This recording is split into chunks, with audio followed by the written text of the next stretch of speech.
Once, Gala, an expert fortune teller, out of boredom laid out tarot cards for an unknown painter and learned that she would live with him for a long time and die first. The cards told the truth.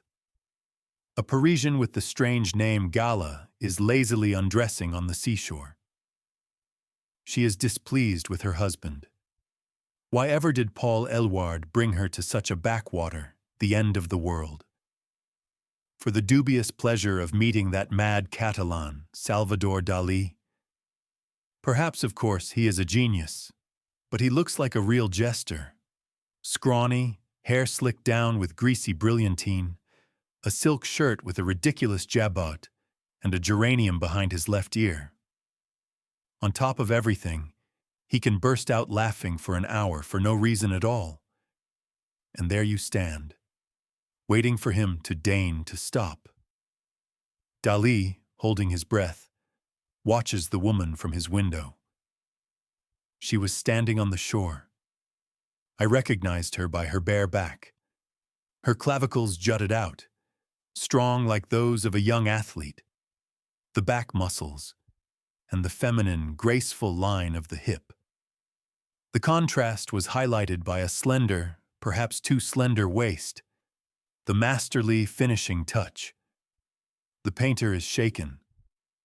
Gala's appearance has unexpectedly merged with the image of that unknown Russian girl who had so often appeared to him in dreams, and with the ideal of the elegant woman he had invented and forever searched for all around him, and had finally found. Reality does not matter to Dalí.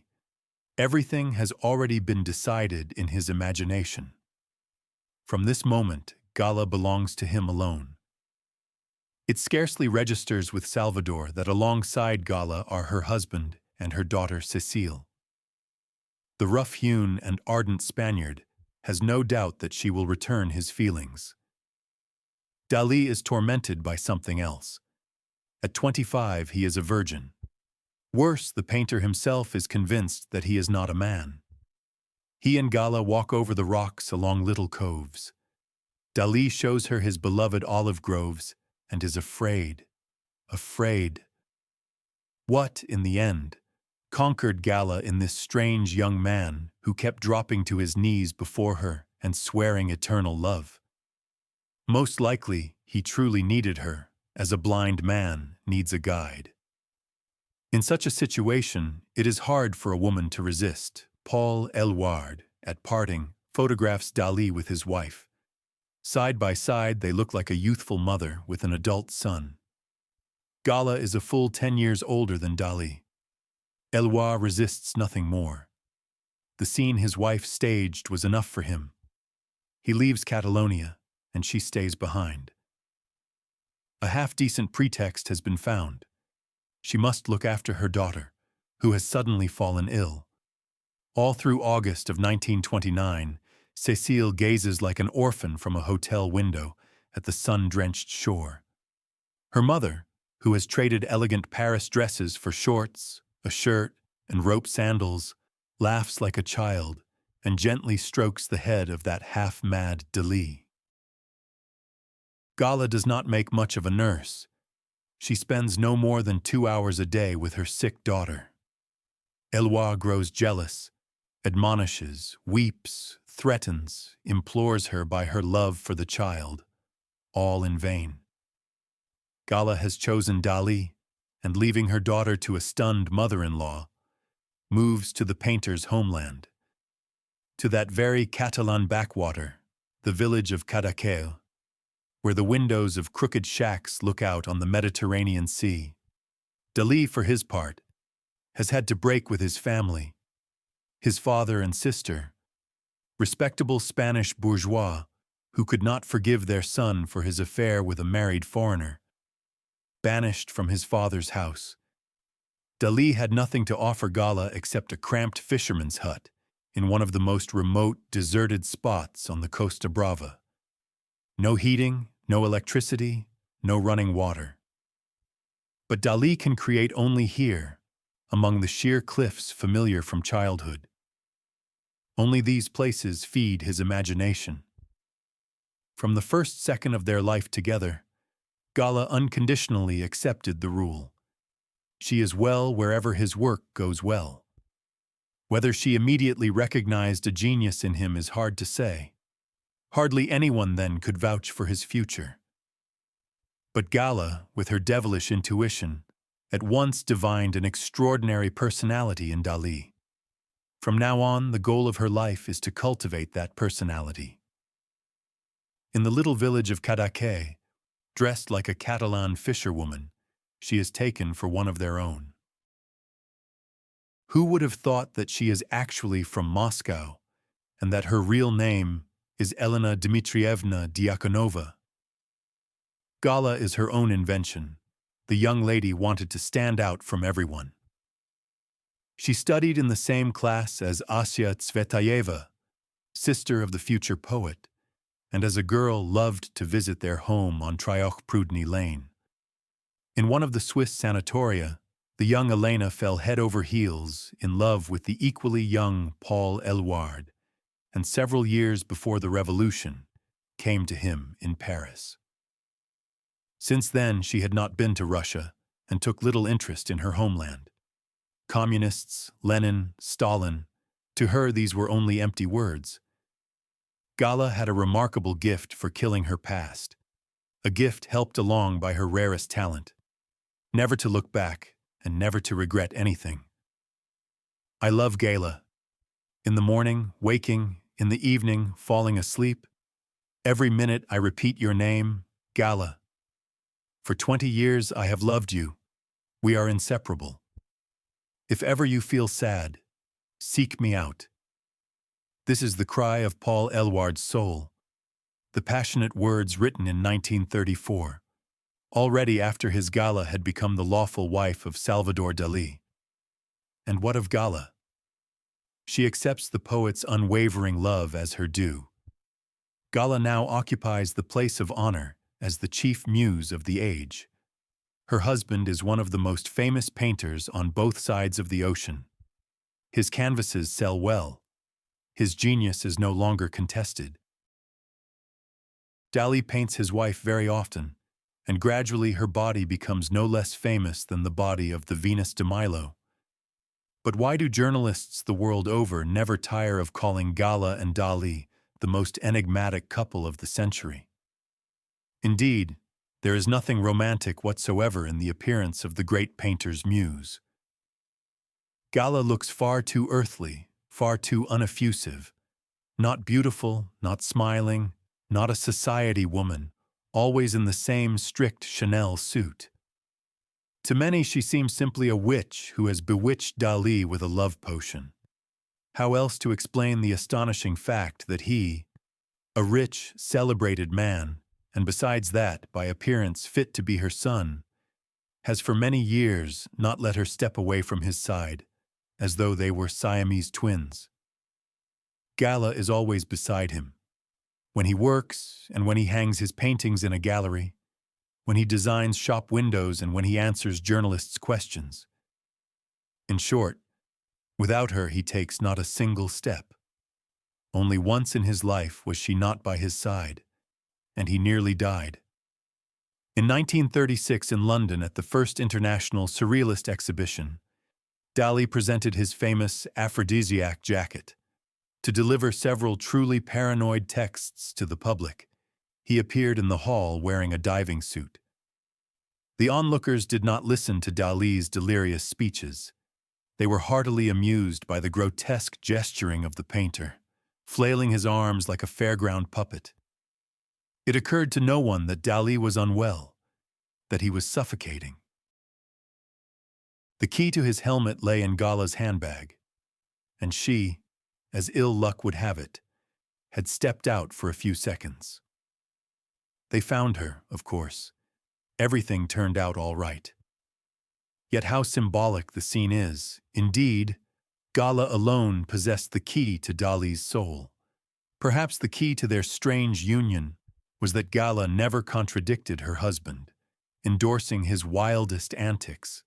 America, which adored the eccentric painter, finally came to hate Gala after the famous Fantastic Ball in New York in 1935. Guests were invited to come in costumes from their dreams, and so Gala, super conservative in dress, arrived wearing a black, gigantic headpiece designed by Dalí, at the center of which lay a celluloid doll representing the corpse of a child eaten by ants. The public's shock, needless to say, defies description. But Gala, not an actress, not a painter, not an avant-gardist, conducted herself with stunning, simply incredible imperturbability. Witch, whore, vampire, child murderess. These were among the mildest words hurled at her. Does it not take a grand talent for self-renunciation to make oneself a target for mockery, savage hatred, and jeers in order to please one's husband? With which famous woman would you like to spend a night? Tireless journalists kept asking Dalí after 5, 10, 15 years of his marriage to Gala, and they heard the unchanging answer, with none. I am 100% faithful to Gala. And Dalí proudly specifies, I swear that I have never made love with anyone except Gala. Dalí never tires of repeating that he owes everything to her. She taught him to walk along city streets, not to shy away from cars and not to fear the subway, to dress properly, to manage a knife and fork at table. But above all, thanks to her, he became a painter. Yet Dalí's close friend, Louis Pauwels, was plagued by very grave doubts concerning Dalí's conjugal idol. The Spaniard speaks too ardently and too reverently about the wife with whom he has shared his everyday life for so many years. When Dalí speaks about his wife, I do not believe she is real, that such women exist at all.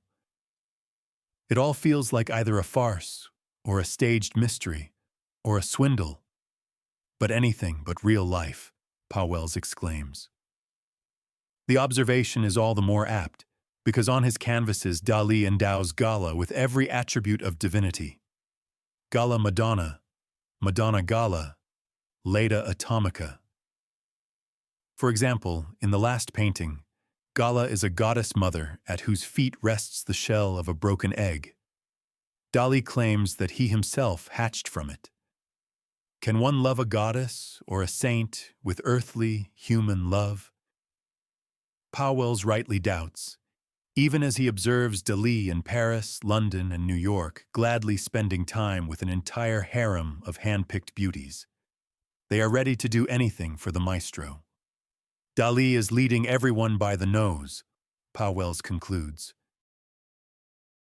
While Gala is unwell, she is unhappy.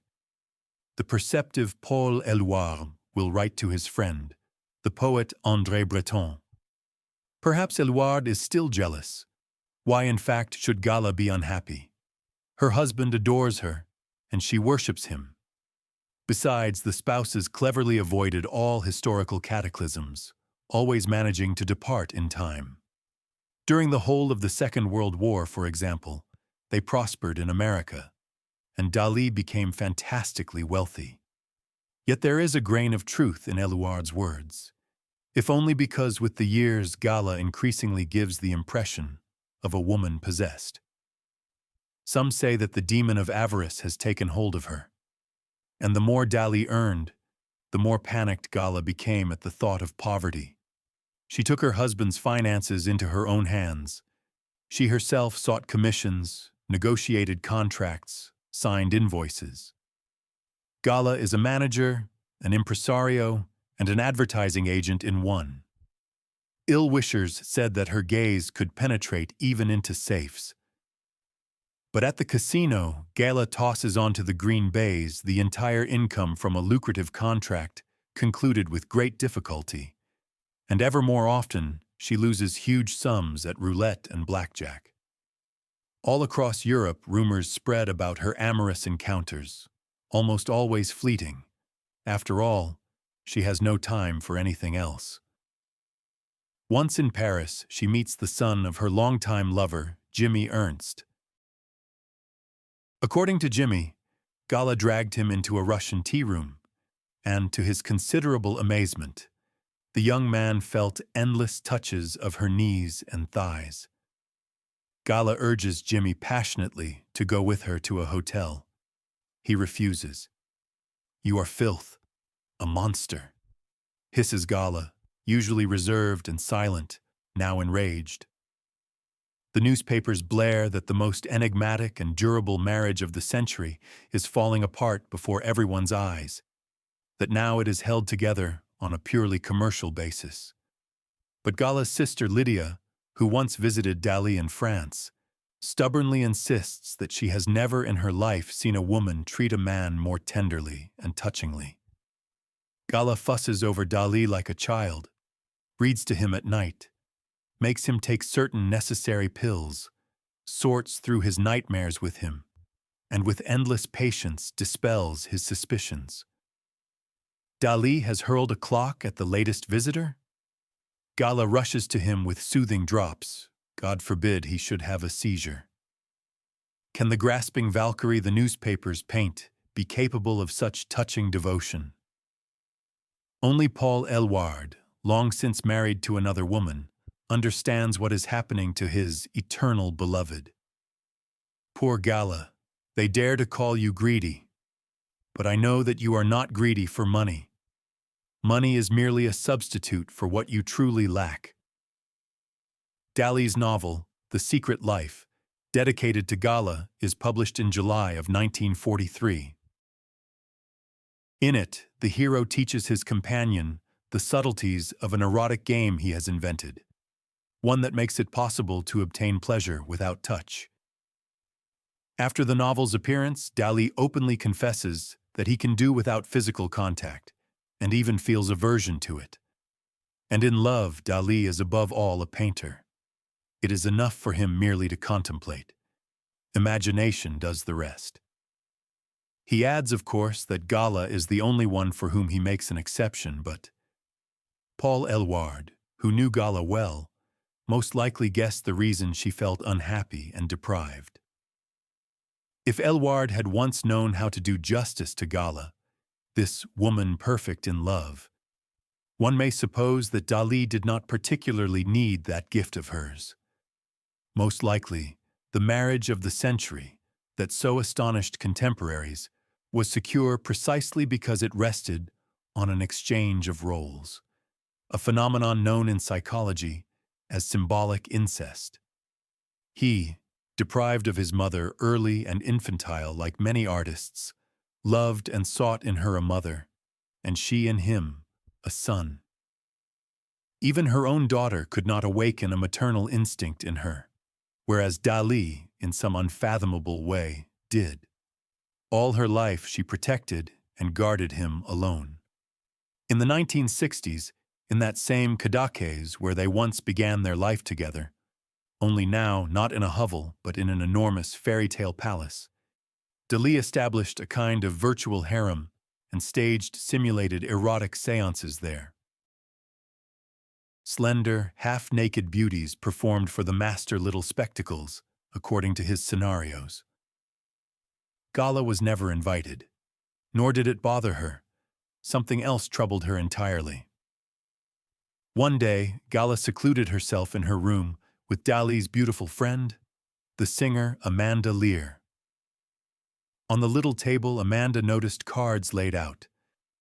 Gala probed her guest about her interests and suddenly, in an imperious tone, declared, "Swear to me on an icon that after I am gone you will marry Dalí.